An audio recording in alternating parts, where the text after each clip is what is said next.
তো রিসার্চের বা পেপার লেখার কাজ শুরু হবে এখান থেকে। AI to paper finder. Normally তোর যে কোনো থেকেই তুই পেপার খুঁজতে পারোস, বাট এটাতে সুবিধা হচ্ছে যে তোর হচ্ছে যে ইন্টারনেটের যত আনাচে কানাচে জায়গা আছে সব জায়গা থেকে তোর রিলেভেন্ট পেপার খুঁজে বের করে দেয়। তোর ম্যানুয়ালি সার্চ দিয়ে বাইর করলে অনেক সময় সব লাইব্রেরিতে সব পেপার থাকে না। তো এটা হচ্ছে যে ওপেন অ্যাক্সেস পিয়ার রিভিউ যত পেপার তো দরকার, মানে মোটামুটি এর মধ্যে সব পেপারই পড়ে যায়, মোর দ্যান এনাফ। তো এখান থেকে পেপার বাইর করবি, পেপারের নাম টাম বাইর করা যায়। তো এখান থেকে ডিরেক্টলি আবার হচ্ছে রেফারেন্স ম্যানেজারের জন্য সাইটেশন এক্সপোর্টও করা যায় ডিরেক্টলি, বাট এটা আমি করি না নর্মালি।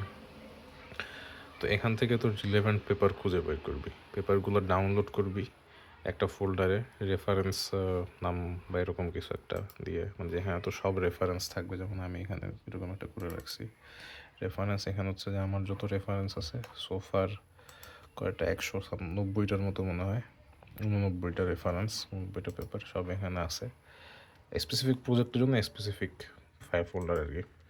তো এখান থেকে এটা সব রেফারেন্স তুই গ্যাদার করলি, গ্যাদার করার পরে যেখানে যাবি সেটাকে বলা হয় যে নোটবুক এলএম। নোটবুক এলএমের যায় একটা প্রজেক্ট খুলবি, ক্রিয়েট নিউ, খোলার পরে এখানে অ্যাড করে তোর যত রেফারেন্স ফাইল আছে একেবারে সব আপলোড করে দিবি, মানে 60 70 80 যা আছে। পরে এদিকে একটা অপশন পাবি যে ক্রিয়েট মাইন্ড ম্যাপ। আমি অলরেডি মাইন্ড ম্যাপ বানায় রাখছি জন্য এখানে আসে নাই। তো মাইন্ড ম্যাপে ক্লিক করার পরে এরকম একটা ডায়াগ্রামের মতো আসবে যে মেইন টপিক, তারপর সাব টপিক, তারপর আরও সাব টপিক। ফর এক্সাম্পল আমি যদি মেথডসে যাই, এখানে targeted, non targeted, total fluorine method, total অক্সিডাম, মানে সব, মানে ও অটোমেটিক্যালি এটা অ্যানালাইজ করে কোনটার সাথে কী আছে। এটা হচ্ছে সব কোন দিক দিয়ে ইম্পর্টেন্ট হচ্ছে ব্যাক ট্র্যাক করার জন্য। আর তুই যখন লিখবি, তুই তো টপিক লিখবি, পরে ওই টপিকের কী রেফারেন্স তুই পড়ছস, ওই জন্য অনেক রেফারেন্স থাকবে, তখন এটা তোর মাথায় থাকবে না, তখন এইটা অনেক কাজে লাগে। ধর যে আমি কম্বাসন আয়ন ক্রোমাটোগ্রাফি নিয়ে লিখতেছি রিপোর্টে, এটাতে ক্লিক করব, দেন হচ্ছে এখানেও এই রেফারেন্সগুলো সবগুলো থেকে অ্যানালাইজ করে কম্বাসন আয়ন ক্রোমাটোগ্রাফির উপরে একটা কয়েকটা লাইন লিখবে আর কি। আর হচ্ছে যে রেফারেন্সের সোর্স দিয়ে দিবে। এটা হচ্ছে বেশি ইম্পর্টেন্ট যখন তুই অনেকগুলো রেফারেন্স নিয়ে কাজ করস এবং তোর রেফারেন্স কোনটা কিসের থেকে আসছে তোর মানে ট্র্যাক করার জন্য অনেক বেশি রেফারেন্স আর কি। তো মনে কর এই লাইনটা করলো, এটা কোন জায়গা থেকে আসছে, এটা আমি এখান থেকে বাইর করতে পারি, এটা এই সোর্স থেকে আসছে, এই পেপারটা থেকে, analysis of production of paper based on food something. তো উপরে গেলে হচ্ছে যে পেপারের ডিটেলস পাবি। দেন এই পেপারটা হচ্ছে যে তোর রেফারেন্স ম্যানেজার যে জোটেরো, জটেরোতে তো আসেই, তো লেখার সময় তুই ওয়ার্ডে জাস্ট জটেরো থেকে ওই স্পেসিফিক জায়গায়, ওই স্পেসিফিক পয়েন্টটাতে তুই রেফারেন্সটা অ্যাড করে দিবি। আর এখানে জটেরো অ্যাড এডিট সাইটেশন, ওইখানে হচ্ছে যে তোর অপশন চলে আসবে কোন স্টাইল দিবি, কী দিবি। জটেরোর টিউটোরিয়াল আছে, আমি এখন তোর এখানে জটেরোর টিউটোরিয়াল না দেখায় ওয়ার্ক ফর টিউটোরিয়াল দেখে, তুই ইউটিউবে জটেরোর বহুত টিউটোরিয়াল পাবি। এরপর হচ্ছে গিয়া তোর যখন মোটামুটি রেফারেন্সিং অ্যাড করলি, লিখলি একটা সেকশন, একটু একটা সেকশন গুছানো হয়েছে, তারপর যাবি যায় এবার থিসিফাই এআই একটা আছে, থিসিফাই। এখানে আমি অলরেডি আমার একটা থিসিসের ড্রাফট আপলোড করে রাখছি। তো এইটাতে দিলে যেটা হয়, এটা ইউজ করে তুই এখান থেকে তুই ওভারভিউ পাবি, ফিডব্যাক হচ্ছে তোর ফিডব্যাক দিবে যে তোর এখানে what can be improved, what works well. তো আমার সাবস্ক্রিপশন আসিল, লগ ইন করতে হবে। আচ্ছা, আমার অ্যাক্টিভ সাবস্ক্রিপশন গেছে গা।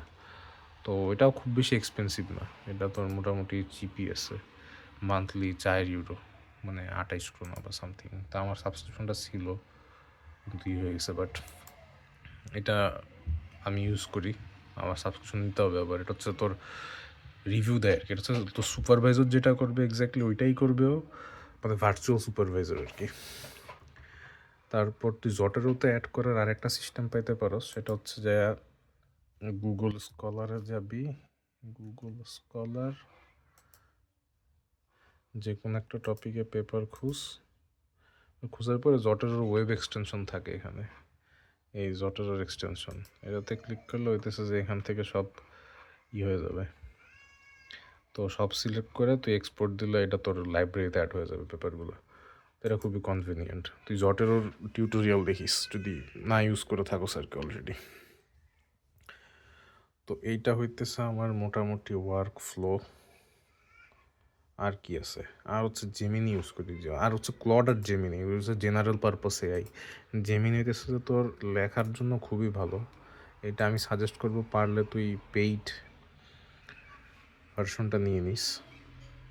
গুগলের পাবি, স্টোরেজও পাবি, গুগলের জেমিনি আর কি।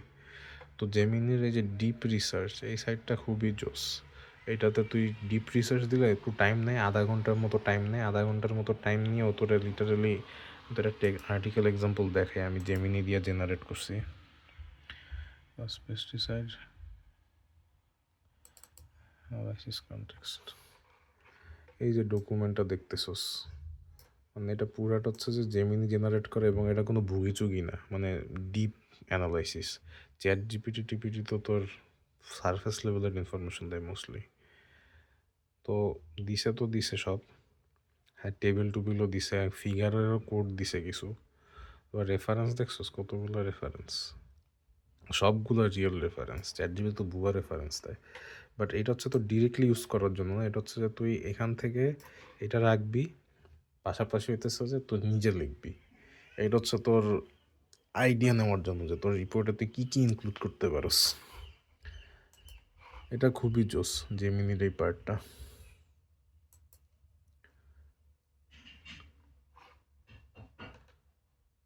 তো জেমিনি ট্রাই করে দেখিস, এই ডিপ রিসার্চ অপশনটা জাস্ট অন করে দিবি। ডিপ রিসার্চ দিয়ে জাস্ট তোর আধা ঘন্টা লাগবে কোনো একটা টপিকে একটা ডকুমেন্ট জেনারেট করতে, 50-60 পেজের ডকুমেন্ট, একদম মনে কর যে তোর কাস্টমাইজ করা নিজের জন্য ডকুমেন্ট। এটা তোর খুবই হেল্পফুল তোর পুরো টপিকটার উপরে একটা কমপ্লিট আর্টিকেল পাওয়ার জন্য। তারপর ওখান থেকে হচ্ছে যে তোর চয়েস মতো তুই টপিক নিয়ে লেখা শুরু করবি। তো টু সাম ইট আপ, তুই শুরু করবি এআই টু পেপার ফাইন্ডার, দেন ওখান থেকে পেপার খুঁজে বের করে পেপার যতটুকু রেজাল্ট দিবে সেখান থেকে টুইক করার বিভিন্ন কিছু আছে, ফিল্টার করা যায়, সব কিছুই করা যায়। ওখান থেকে তোর ইচ্ছা মতো পেপার খুঁজে বের করে ডাউনলোড করবি পেপারগুলা। ডাউনলোড করে পেপার দুই জায়গায় আপলোড দিবে, একটা হচ্ছে যে নোটবুক এলএম আর হচ্ছে জটেরো। জটেরো হচ্ছে তোর রেফারেন্সিং লেখার সময় ঢোকানোর জন্য, নোটবুক এলএম হইতেছে যে তোর সোর্স ব্যাক ট্র্যাক করার জন্য টপিক ওয়াইজ। আর অবশ্যই মাইন্ড ম্যাপটা ইউজ করবি। মাইন্ড ম্যাপটা ইউজ করলে তোর মানে টপিক খুঁজে বের করা খুবই কনভিনিয়েন্ট। এটা লিটারেলি তোর অনেক লম্বা ওয়ার্ক ফ্লোকে অনেকদম শর্ট করে ফেলছে এই নোটবুক এলএমের এই জিনিসটা, খুবই হেল্পফুল। এরপর তুই জাস্ট নর্মালি লিখবি, জটেরো থেকে রেফারেন্স দিবি, রেফারেন্স দিবি, লেখা শেষ হবে। লেখা শেষ হওয়ার পর এই যে থিসিফাই এআইতে যায় তোর থিসিসটার একটা ফার্স্ট রিভিউ নিবি আর কি, যে কী কী অ্যাড করা যায়, কী কী রিমুভ করা যায়। এটা চিপ, সো এটা আমার মনে হয় সাবস্ক্রিপশন নেওয়া ওর্থ ইট। আর লেখালেখির কন্টেন্ট জেনারেশনের জন্য জেমিনি আর ক্লড আমি আগে অনেক বেশি ইউজ করতাম। ক্লড হচ্ছে তোর মানে ক্যালকুলেশন বেসড জিনিসপাতির জন্য অনেক ভালো। আর জেমিনি হইতেছে তোর আইডিয়া জেনারেটর, হচ্ছে রেফারেন্সিং টেবিল, মানে একটা ফুল আর্টিকেল জেনারেটার জন্য জেমিনি আসলে বেস্ট। এই হচ্ছে আমার টুলস।